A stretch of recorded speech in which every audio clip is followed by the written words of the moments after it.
कल्पनाताई जोशी यांनी एक सुंदर कृष्णाची कथा सादर केलेली आहे. ती मी आपल्या समोर सुंदर रूपाने सांगता करते येते. गोपाळकाल्याचा प्रसाद खाऊन झाल्यावरती हात धुवू नये असे म्हणतात, पण त्यामागे एक कृष्ण कथा.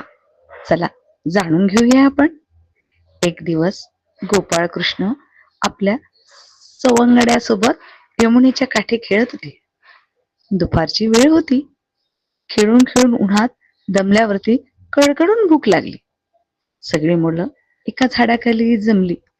तिथे सगळ्यांनी आपल्या घरची शिदोरी उघडली.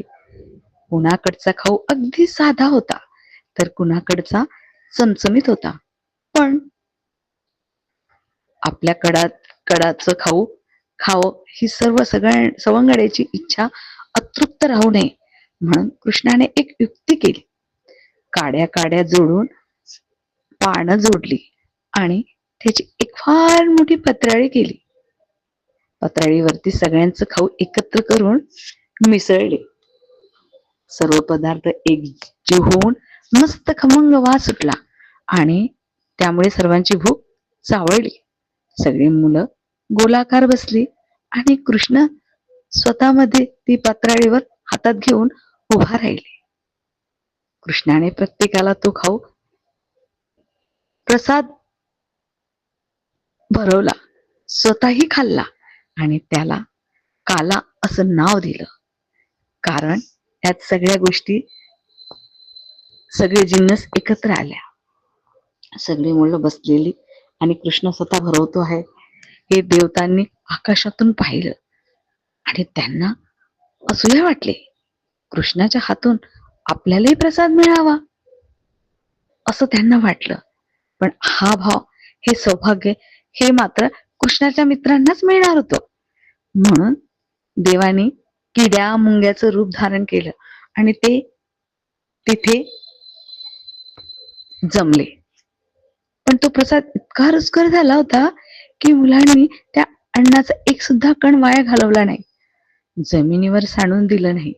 त्यामुळे किडे मुंग्या झालेले देव प्रसादापासून उपेक्षितच राहिले. मग काही देवांनी माशाचं रूप घेऊन यमुनेमध्ये प्रवेश केला. त्यांना वाटलं मुलं हात धुवायला येतील, त्याच्या हातात लागलेले अन्नाचं कण आपल्याला भेटतील आणि ते प्रसाद रूपी आपल्याला अंगी उतरेल. मात्र झालं असं, कृष्णाला देवाचा हा मनसुबा कळला आणि म्हणून कृष्णाने काय केलं, आपल्या सवंगड्यांना सांगितलं, काल्याची आसे देवजडी झाले मासे, कळले घननिळा सांग तसे गोपाळा. गोपाळाने सगळ्यांना सांगितलं की मित्रांनो, आज आपल्याला या काल्याच्या प्रसाद खाल्ल्यानंतर हात धुवायचं नाही, हात कपड्यांनाच पुसून टाकायचं आहे. आणि असं म्हणून कृष्णाने देवाच्या तोंडालाच पाने पुसली. का बरं केलं असेल कृष्णानं असं? तर त्याचं कारण असं, काला हा प्रसाद साधा सुद्धा नाही. काला हा प्रसाद मिळण्यासाठी फार फार भाग्य लागतं. सगळ्यात महत्वाचं म्हणजे सगळ्यांना एकत्र यावं लागतं, आनंदानं नादावं लागतं, गुणागोविंदानं एकत्र येऊन आपल्यात ते मतभेद विसरावे लागतात. आणि सगळ्यात महत्वाची म्हणजे गोष्ट, कृष्णाची सख जोडव लागतं, तेव्हा हा कालारूपी प्रसाद आपल्याला मिळतो.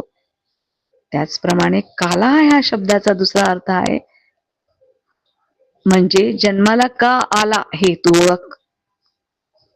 नुसतं प्रसाद भक्षण करून उपयोगाचं नाही, तर जन्माला आल्यानंतर आपण फक्त स्वतःसाठी जगतो की आपला उपयोग समाजासाठी, या राष्ट्रासाठी होतो का, याचा विचार आपण केला पाहिजे.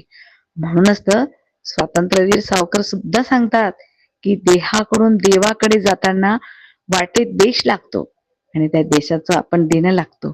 म्हणून फक्त स्वतःपुरता न जगता आपला उपयोग आपल्या समाजासाठी, राष्ट्रासाठी कसा करायचा, कसा होईल, यासाठी प्रयत्न करायचा. आणि काला म्हणजे का आला, या प्रश्नाचं उत्तरही शोधण्याचा आपण प्रयत्न करायला.